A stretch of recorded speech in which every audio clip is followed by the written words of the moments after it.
ఒకసారి జనసేన పార్టీ సిద్ధాంతాలు ఏంటో ఒకసారి చూద్దామండి. జనసేన పార్టీ సిద్ధాంతాలు. ఇప్పుడు ఎందుకని చాలా ఇంపార్టెంట్.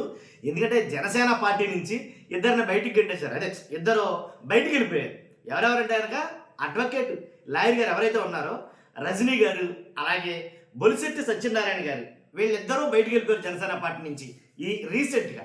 కాబట్టి ఎందుకు వీళ్ళని బయటకు పంపించాల్సి వచ్చింది, వాళ్ళు ఎందుకు బయటికి వెళ్ళిపోయారు, కాబట్టి అసలు జనసేన అనుకున్నది ఏంటి, ఎందుకంటే ఎలా జరుగుతుందో ఒకసారి చూద్దాం.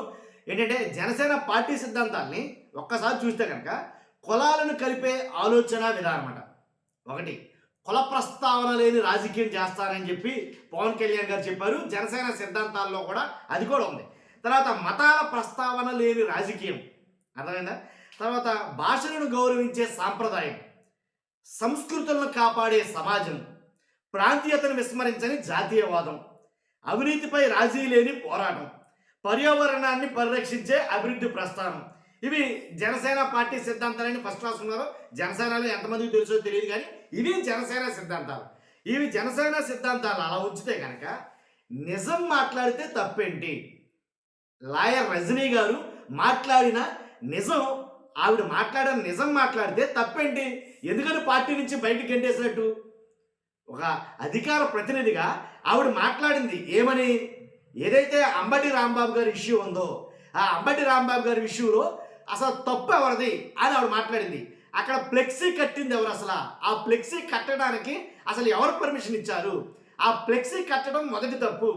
కట్టిన తర్వాత పోలీసులు ఆ ఫ్లెక్సీకి కాపలాగా ఉండడం, లేదా అక్కడ కర్రలు పట్టుకుని టీడీపీ నాయకులు చాలామంది కర్రలు పట్టుకుని రాళ్ళు పట్టుకుని అక్కడ నిలబడితే వాళ్ళని చెదరగొట్టకుండా, వాళ్ళ మీద లాఠీ చార్జ్ చేయకుండా అక్కడ వాళ్ళకి ఆ ఫ్లెక్సీకి కాపలా కాయడం, చోద్యం చూస్తున్నట్టు పోలీసులు చూడడం రెండో తప్పు.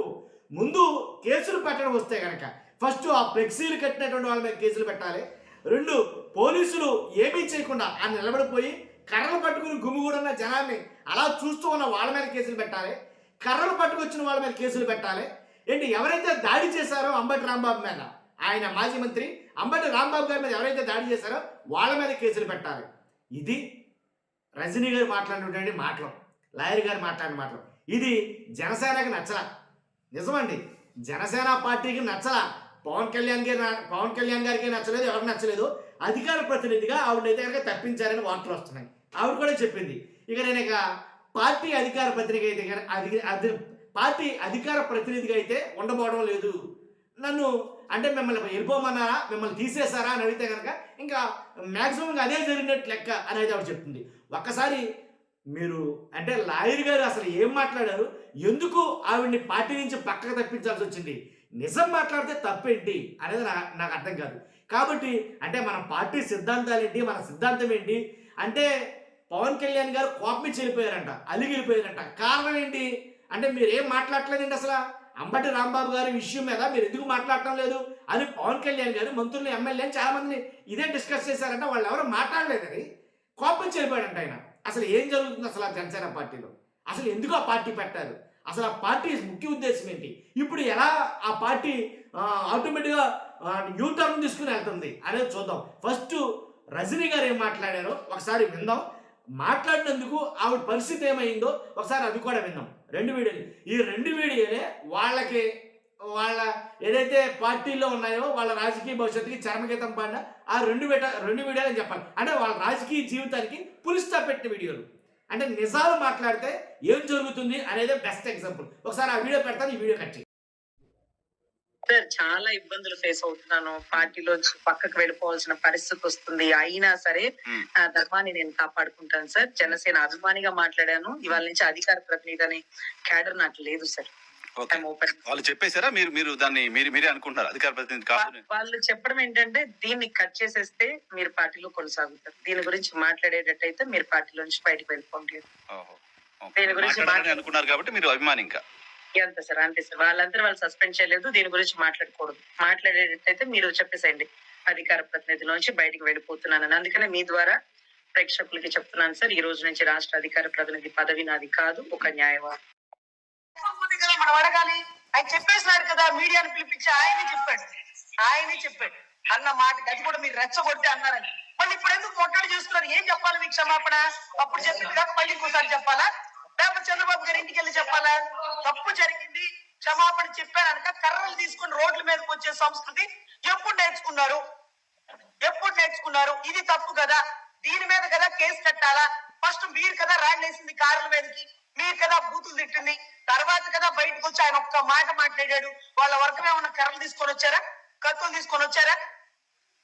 కొత్త కొత్త విష సంస్కృతి అలవాటు చేయకండి. పుసిక్కిన ప్రభుత్వం మారింది అనుకోండి, మన కర్రలతో వచ్చాం, వాడు కత్తులతో వస్తాడు. మన రోడ్ల మీద నడిపించాం, వాడు రోడ్ల మీద తన్ను కూడా తీసుకుపోతాడు. అరే ల్యాండ్ ఆర్డర్ ని మీరు బ్రిడ్జ్ చేసి పడేస్తారేంటి? మీరు నాయకులు అయితే ఊరికి ఎక్కువ, చట్టం దృష్టిలో అందరూ సమానమే కదా. పెట్టాల్సిన సెక్షన్లు పెట్టాలి, తీసుకువెళ్ళవలసిన పోలీసులు మాత్రమే తీసుకువెళ్ళాలి. కర్రలు కూడా పోలీసుల చేతుల్లోనే ఉండాలి. ఏ సాధారణ పౌరుడి చేతుల్లో కర్ర ఉన్నా సరే అది కేసే. ఆ మాదిరిగా మీరు ఎన్టీ రామారావు గారి విగ్రహం దగ్గర కర్రలు పట్టుకుని ఉంచిన ప్రతి ఒక్కడి మీద కేసు కట్టాలి. ఏం మీరు పెంచుకోండి, బందోబస్తు విజయవాడకి తెప్పించుకోండి, పోలీసులు పెట్టుకోండి. మీరు కర్రలు పట్టుకున్నారేంటి? మీరు కర్రలు పట్టుకున్నారేంటి? అది ల్యాండ్ ఆర్డర్ కు విరుద్ధం సార్. యాజ్ అన్ అడ్వకేట్ గా నా ఓపెన్ స్టేట్మెంట్, దీనికి నా పార్టీలకి ఎటువంటి సంబంధం లేదు. చూసారుగా, విన్నారు కదా లాయర్ రజనీ గారు మాట్లాడిన మాటలు ఏదైతే అసలు చేయకూడదన్నారో అది, అలాగే ఆ మాటలు మాట్లాడడం వల్ల తనకు జరిగిన పర్యవసానం ఏంటి అనేది మీరు విన్నారు. అదే జనసేన పార్టీ నుంచి ఇంకొక ఆయన చూసుకుంటే కనుక బొలిశెట్టి సత్యనారాయణ గారు ఎందుకు ఆయన బయటకు పంపించాల్సి వచ్చింది? ఆయన నేనుగా కొంతకాలం పాటు దూరంగా ఉండాలనుకున్నాను పార్టీ నుంచి అనే కాడికి తీసుకొచ్చింది ఎవరో? అసలు ఎందుకని ఆయన బయటికి వెళ్ళిపోవాల్సి వచ్చింది? ఎందుకు జనసేన పార్టీలో ఇమ్మలేకపోతున్నారు అంటే కనుక వాస్తవాలకు అతీతంగా, అంటే చంద్రబాబు నాయుడు గారు ఏది చెప్పమంటే అదే చెప్పాలి. చంద్రబాబు నాయుడు గారు నందంటే నంది, పందంటే పంది అని పవన్ కళ్యాణ్ గారు కూడా అనాలి. పవన్ కళ్యాణ్ గారు అన్నారంటే కింది స్థాయిలో వాళ్ళు కూడా అనాలి. ఇదే పరిస్థితి అయిపోయింది. అంటే నిజాన్ని నిర్భయంగా మాట్లాడే హక్కు లేదు, స్వేచ్ఛ అనేది లేదు పార్టీలో. కానీ పార్టీ అధిష్టానం ఏం మాట్లాడుతుందో ఏంటో తెలియట్లేదు. ఇప్పుడు అంబటి రాంబాబు గారి ఇష్యూ మీద ఎవరిది తప్పు? వాస్తవాలు ఆలోచిస్తే కనుక. అలాంటప్పుడు మేము వాళ్ళ మీద ఎలా విరుచుకుపడతాం? కర్లించుకుని వెళ్ళిన వాళ్ళు కదా మేము అనాల్సింది. కర్లించుకుని వెళ్ళిన గురించి కదా మేము మాట్లాడాల్సింది. ఎవరు వెళ్ళమన్నారు మిమ్మల్ని?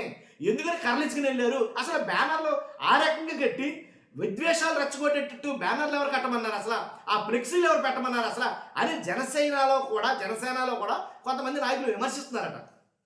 అది ఎంతవరకు కరెక్టు? మనల్ని నోరేసుకుని పడిపోమంటే మనం ఎలా పడిపోతాం అని కొంతమంది నాయకులు అడ్డంగా మాట్లాడుతున్నారంట. కాబట్టి అంటే వాస్తవం మాట్లాడితే అడ్డంగా మాట్లాడినట్టు ఉంటుంది, ఇతిమిద్దంగా మాట్లాడినట్టు ఉంటుంది. కాబట్టి అలా మాట్లాడడం వల్ల అలా మాట్లాడుతున్న జాబితాలో జనసేనలో ఈయన ఒక ఆయన బొలిశెట్టి సత్యనారాయణ గారు. ఇదొకటే కాదు, ఇంతకుముందు 2-3 ఇష్యూలు జరిగినాయి. ఆల్రెడీ నేను గతంలో వీడియో చేశాను.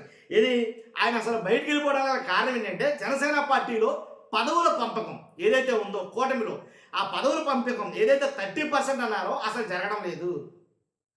అసలు పదవులు ఇవ్వటం లేదు జనసేన వాళ్ళకి. ఒకవేళ ఎవరికైనా ఇచ్చినా ఆ ఇచ్చిన వాళ్ళు టీడీపీ వాళ్ళు అయి ఉంటున్నారు, తీసుకున్న వాళ్ళు టీడీపీ వాళ్ళు అయి ఉంటున్నారు, పేర్లు మాత్రం జనసేన రాసి పడేస్తున్నారు అంతే అనేది ఆయన బొలిశెట్టి సత్యనారాయణ గారు ఒక వీడియో మాట్లాడారండి. ఇదంతా చెప్పడం ఎందుకని ఆయన మాట్లాడిన వీడియో కూడా పెడతాను, ఒక్కసారి అది చూడండి, మీకు ఒక క్లారిటీ వచ్చేస్తుంది. ఆయన ఎందుకు బయటకు వెళ్ళిపోయాడు, ఎందుకు బయటకు పంపించేశారు అన్నది. ఒకసారి కట్ చేసి ఆ వీడియో పెడతాను ఒకసారి. పవన్ కళ్యాణ్ గారి పదవి బాధ్యత అని పెట్టినప్పుడు కూడా 3400 మంది పోస్టులు వచ్చాయంటే మాకు ఆశ్చర్యం వేసింది. ఎంతమందికి వచ్చినాయా అని. నిజంగా సంతోషం వస్తే. కానీ అందులో ఎంతమంది జన సైనికులు ఉన్నారు, ఎంతమంది వీర మహిళలు ఉన్నారు అన్నది కూడా చూడాలి. ఎందుకంటే అందులో పొరపాట్లు జరిగాయన్నది ఒక రకమైన వాస్తవం. చాలా మంది పదవులు ఇచ్చేసిన వాళ్ళ పేర్లు జనసేన పెట్టారు తప్ప వాళ్ళ జనసేన పార్టీ గురించి ఎప్పుడు పనిచేసిన వాళ్ళు కాదు. జనసేనకు రావాల్సిన 30% రాకపోతే డెఫినెట్ గా మీరు అక్కడ స్థానిక నాయకులను నిలదీయండి, అలాగే అధిష్టానాన్ని తెలియజేయండి. విన్నారుగా బొలిశెట్టి సత్యనారాయణ గారు ఏమన్నారో ఏంటి అంటే, పార్టీలో ఉన్న జన సైనికులకి, జనసేన నాయకులకి, కార్యకర్తలకి అన్యాయం జరుగుతుంది క్రింది స్థాయిలో. పవన్ కళ్యాణ్ గారికి ఆ విషయం తెలియట్లా. ఆయనకి అందాల్సినటువంటి లాంఛనాలు, అదే ఆ గౌరవాలు అన్నీ బాగానే అందుతున్నాయి. ఆయన తర్వాత ఉండే కార్యవర్గానికి ఎవరికి అలాంటిది లేదు, ఇంక్లూడింగ్ ఎమ్మెల్యేలతో సహా. వాళ్ళ మాట ఎక్కడ చలామణి కావటం లేదు. ఇక ఎమ్మెల్యేలు ఎలా ఉంటే నాయకులు, కార్యకర్తల పరిస్థితి ఏంటో చూసుకోవచ్చు. ఏదైతే రీసెంట్గా మొన్న జరిగినటువంటి నామినేటెడ్ పోస్టుల్లో కావచ్చు, అలాగే చైర్మన్లు, అలాగే ఏదైతే కార్యవర్గం, టెంపుల్స్ మీద కార్యవర్గం కావచ్చు, దేంట్లోనూ జనసేనకే ప్రాధాన్యత లేదు. దాని మీదే నేను మాట్లాడాను. అన్యాయం జరుగుతుందని చెప్పడం తప్ప, అది తప్పు అని అన్నందుకే ఆయన బయటికి పంపించేయడం జరిగింది. కానీ అలాగే లాయర్ రజనీ గారు కూడా సేమ్ ఇదే విషయం. వీళ్ళనే కాదు, జనసేనలోంచి బయటికి గెంటేసిన వాళ్ళందరూ కూడా ఏ కారణం అంటే కనుక నిజాలు మాట్లాడినందుకే అనిపిస్తుంది నాకు నిజంగా. ఎందుకంటే వాస్తవాలు వాళ్ళు చెప్తున్నారు. ఏదైతే కూటమి ప్రభుత్వంలో జరుగుతుందో అదే మీరు చేయాలంటే అది ఎంతవరకు కరెక్టు? వాస్తవం ఎటువంటి అటు మనం ఉండాలి కదా. ప్రజలకు మంచి చేస్తామని వచ్చాం కదా, ప్రశ్నిస్తామని వచ్చాం కదా పార్టీలో ఉన్నప్పుడు, మరి ప్రశ్నించాలి కదా. మరి అలాంటప్పుడు మనం పక్కకి వెళ్ళిపోతే ఎలాగా? ఇలా కొంతమంది ఉండలేక ఎమడలేక పార్టీ నుంచి బయటికి గెంటేయడం జరుగుతుంది. కొంతమంది వాళ్ళే స్వచ్ఛందంగా బయటకు వచ్చేస్తున్నారు. కాబట్టి ఇది జరుగుతుంది. కాబట్టి ఇక్కడైనా జనసేన పార్టీలో ఏం జరుగుతుంది అనేది పవన్ కళ్యాణ్ గారు దృష్టి పెడితే తప్ప, లేకపోతే జనసేన పార్టీ రాబోయే రోజుల్లో మరిన్ని ఇబ్బందులు అయితే ఎదుర్కోవాల్సి వస్తుంది. ఎందుకంటే అంతకు ముందు అధికారంలో రావడానికి ఏదో ఓకొట్టారు, ఇక మీద అలా జరగదు నాకు తెలిసి. కాబట్టి ఇప్పటి నుంచే జాగ్రత్త అనేది లేకపోతే కనుక, పార్టీ మీద జాగ్రత్త తీసుకోకపోతే కనుక పార్టీ విచ్ఛిన్నమైపోయే పరిస్థితి ఏర్పడుతుంది. చూస్తున్న మీరు అందరూ కూడా నేను మాట్లాడిన మాటలో అభిప్రాయాలు కరెక్ట్ అయితే కనుక మీ అభిప్రాయం కామెంట్ రూపంలో తెలియజేయండి. ఫస్ట్ అయితే లైక్ చేయండి. కొత్తగా మన ఛానల్స్తో పక్కాగా సబ్స్క్రైబ్ చేయండి. Thank you very much.